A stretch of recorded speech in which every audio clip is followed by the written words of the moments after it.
एक नहीं, दो नहीं, कम से कम 20 केस ऐसे अब तक हो चुके हैं जो कैंसर के टर्मिनल स्टेज में पहुंचे हुए कोई दवा नहीं लेते।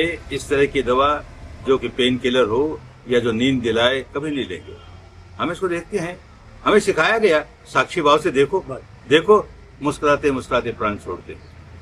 सबसे पहला इस तरह का किस्सा तो हमने खुद अपनी आंखों से अपनी माँ का देखा, जो बहुत बड़ी विपश्ची साधिका थी। जब जब गुरु जी के यहाँ शिविर लगता था, वो तो अपने बिस्तर बांध के पहुंच जाती, और कोई जाए या न जाए। तो पता नहीं 20 शिविर लिए कि 23 शिविर लिए, और पकी उसमें से लीवर का कैंसर, पीड़ा हो रही है, किसी को नहीं कहती कि हमें पीड़ा है। डॉक्टर को एक बार आया, देखा, हमें तो लगता है इनको कैंसर है, तो पूछा दर्द है, तो इसे कहती है कि नारी को प्रसव की जो पीड़ा होती है उससे कोई 20 गुना अधिक पीड़ा है। पर होने से क्या होगा, किसको क्या कहूं मैं, किसी के सामने कहे नहीं कि मुझको इतनी पीड़ा है। अब डॉक्टर पीछे पड़ गए कि नहीं सब कुछ इलाज होना चाहिए, कुछ इलाज होना चाहिए। अब क्या इलाज करें, एक और बड़े डॉक्टर को लेकर के आ गए। अब पूछा कि रात को नींद आई, नहीं आई।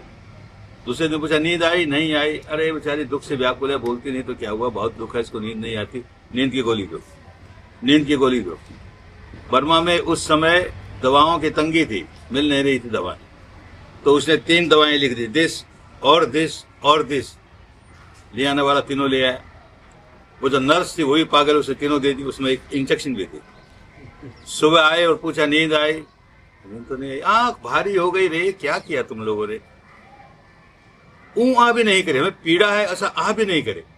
तो डॉक्टर कहते हैं बगल के घर में, वो भी ऐसे 4 तल्ला मकान था, वो हम भी 4 तल्ले में रहते, वो भी 4 तल्ले में रहते, वैसी एक बुढ़िया, इसी तरह का कैंसर का रोग, और हम जैसे ही पहली सीढ़ी पर पांव रखे उसका रोना सुनाई दे वहां से। इतनी चीखे, इतनी दर्द होता है कैंसर का रोग, और वो भी ऐसी अवस्था में जबकि मृत्यु के समीप जा रहे हैं, इतना भयंकर। और इसको पूछते हैं दर्द है, हाँ भाई है, तो बस इतना ही और कुछ नहीं।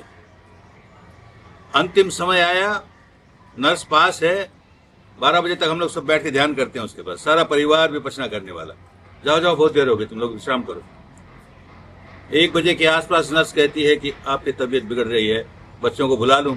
मत बुलाओ, अभी मत बुलाओ, समय होगा तो मैं कहूंगा, अभी सोए हैं। 3 बजे कहती है कि अब समय आ गया हमारा, सबको जगाओ। सब आके बैठ गए। हमने देखा हालत खराब है, नर्स ने कहा कोई पल्स नहीं है इसकी अभी। डॉक्टर को खबर किया, गुरु जी को खबर किया, आ गए, और वो कहते हैं कि इसकी हालत तो बस अब जाने वाली है। हमें कहती है बेटा बैठी हो, माने मैं बैठना चाहती हूँ।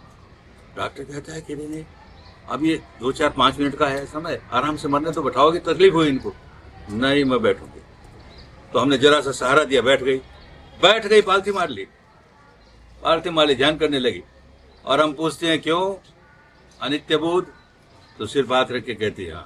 अरे पल्स चली गई, सिर्फ हाथ रख के कहती है हाँ, अनित्य मालूम होता है, अनित्य मालूम होता है। यूं करते करते सिर गिरा दिया, मुस्कुराते मुस्कुराते अपना प्राण छोड़ा। हमने अपनी आंखों से देखा। ये विपश्यना की बहुत बड़ी खूबी है कि वो जीने की कला नहीं सिखाती, मरने की कला भी सिखाती। और जिसने जीने की कला सीख ली उसने मरने की कला अपने आप सीख ली। तो ऐसे अब तो 20 केसेस आते रहते हैं, उनकी खबर आती रहती है। बहुत टर्मिनल केस पर पहुंचा हुआ कैंसर का केस, और कैसे मुस्कुराते हुए अपने प्राण छोड़ता है।